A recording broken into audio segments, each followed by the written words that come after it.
Hello everyone, this is Oluwaseun Amuda from the My Training Institute, and today we'll be talking about how to automate role creation using Cloudformation. So we want to use Lambda to deploy this code, and Lambda is going to trigger Cloudformation to deploy a particular role.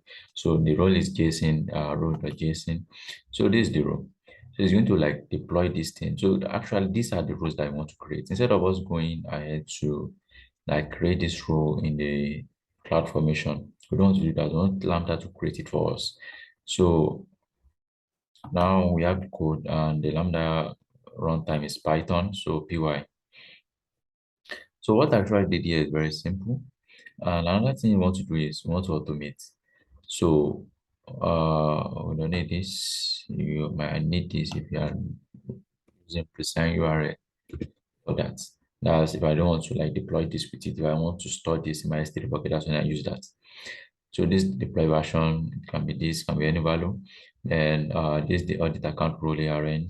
So these are actually parameters that are stated in the role in the role here. So these are the parameters. As you can see, deploy version, audit account role ARN, added this is security here. So the main problem right in here now is the fact that we want to automate this email. The thing is, let's say, for example, your company, if it grows large, it's going to buy other companies to himself. So you want, and you can, you want, when you want to optimize something, you don't need to go and be inputting the email manually. So we have to do this in such a way that anytime we just acquire another account, anytime we just acquire another account, we should be able to deploy into the account successfully without changing anything, just automating. So how do we do that?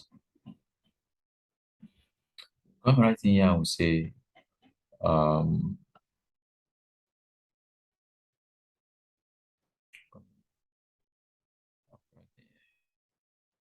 so we say, client equals to the three dot client organization. So under organization, if you are reading the three documentation, it says describe account. So it's going to describe this particular account. This is the main account we are running this. This is the master account where we are deploying all this code. But it's going to describe this account, get the email for us. The reason why we are doing this is because we cannot deploy it in that account.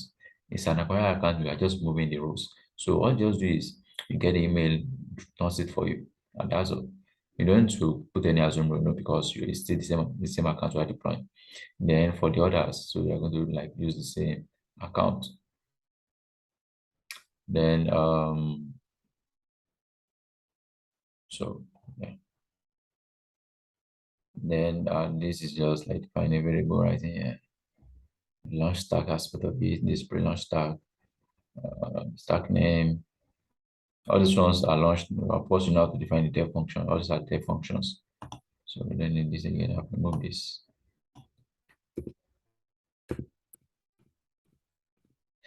Okay, so we don't need that. Then what is again? So these are parameters as you can see.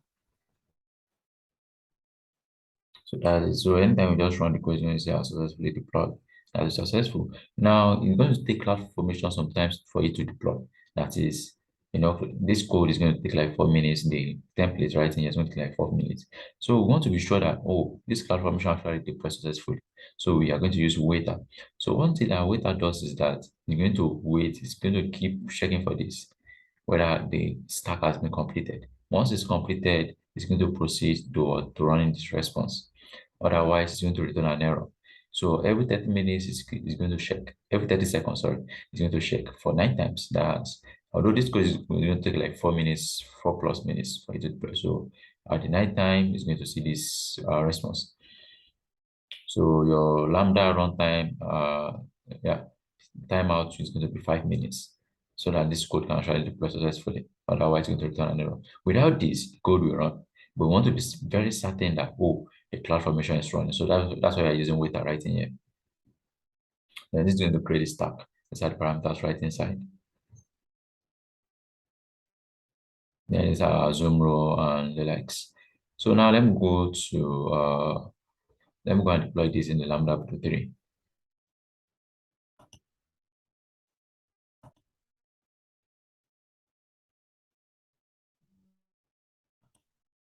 Okay, so let me create a new function.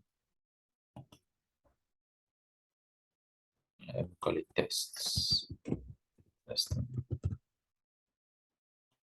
So the runtime is 0.9. So by giving the permission, use an existing permission. So give a zoom row for that. Create this function.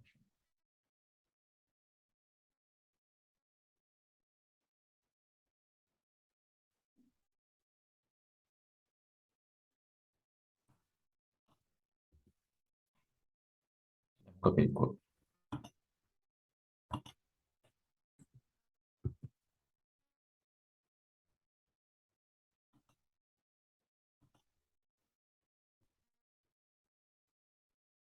Oh, sorry. No, I'm not meant to copy copywriting.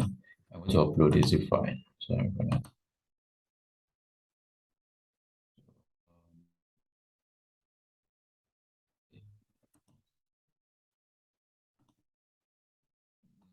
File.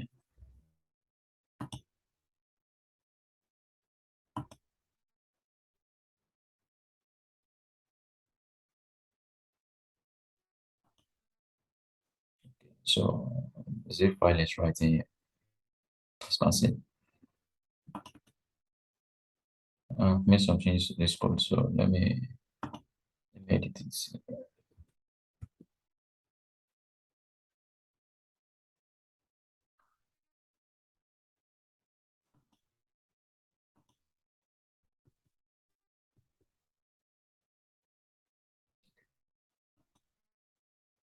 Now for this thing to run, you're going to change the lambda runtime, the lambda name. So let me rename it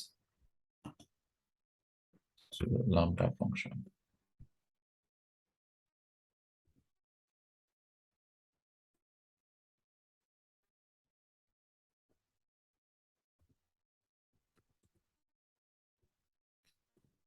Okay.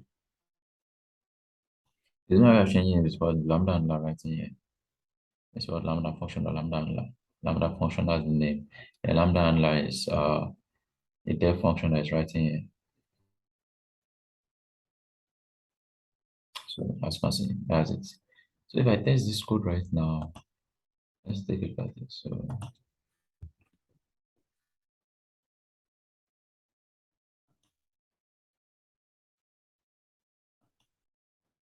it's not going to run because I didn't change the timeout. Okay. Okay, so it's a 7 argument. Okay, so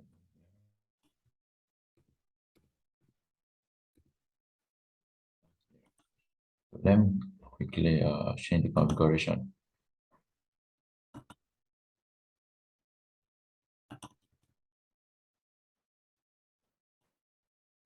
Because it's going to take 5 minutes for the road to deploy.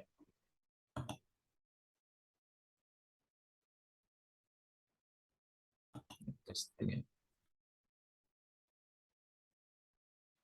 So it's what actually happened right here is it run that code at that time. So I'm going to deploy because that's not what we want because of the error.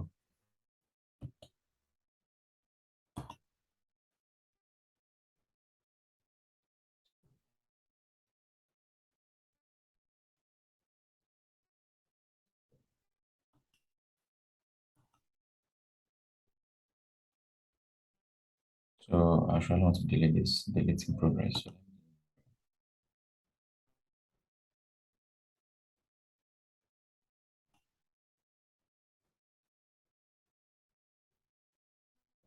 delete that. Okay.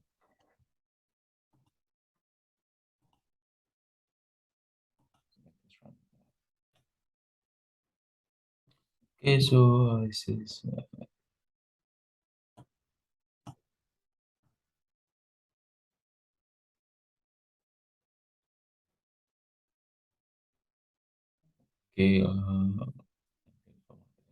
Soft source dependency.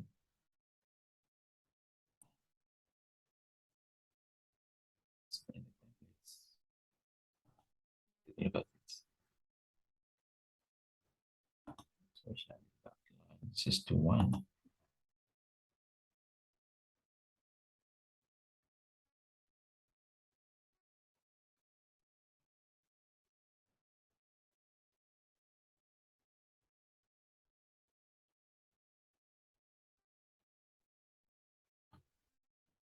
I tried talking about the road with Jason. Okay, let me take a look at something.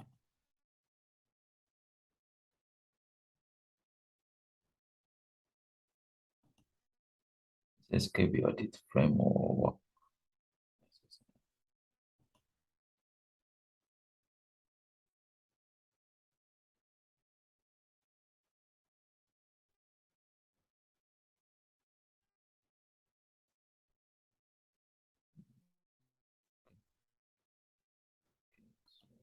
Zero. Okay,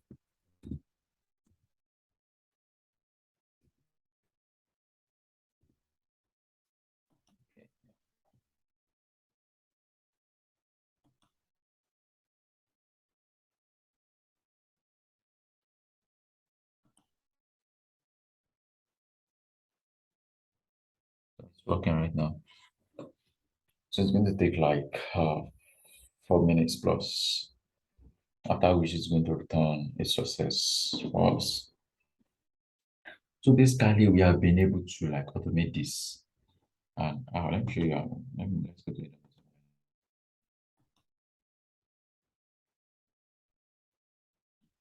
Great in progress. So still loading. So now, these are the accounts. So if I want to move this particular account right in here now, this as far as this have this. So I want to move, assuming I have this account and I want to move, I want to deploy something to this account. Because I've specified this, I'm going to have access to this email address, which is going to use it to create my SNS for me. If I log into my Gmail now, let me log into my Gmail.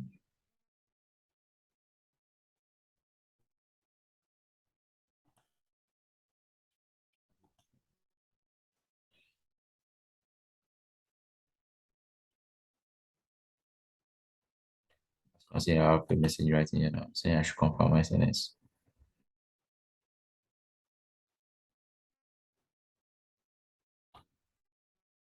So it actually picked my email address. But there's one thing you need to know is the fact that the role we used.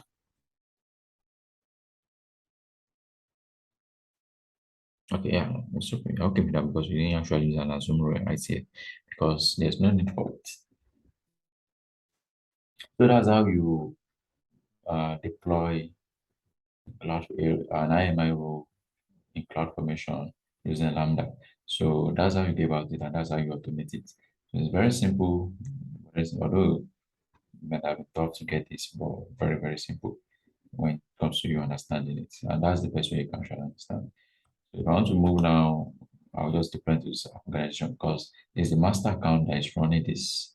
So definitely it's going to like get the email for you before then it's going to now input this email address. It's just like you calling on someone who has the key to the door to help you open the door. Once he opens the door, then you can go in and do whatever it is that you want. So that's how it works. So let's take a look at our Lambda. It's still loading execution. It's still loading. Definitely it's to be creating.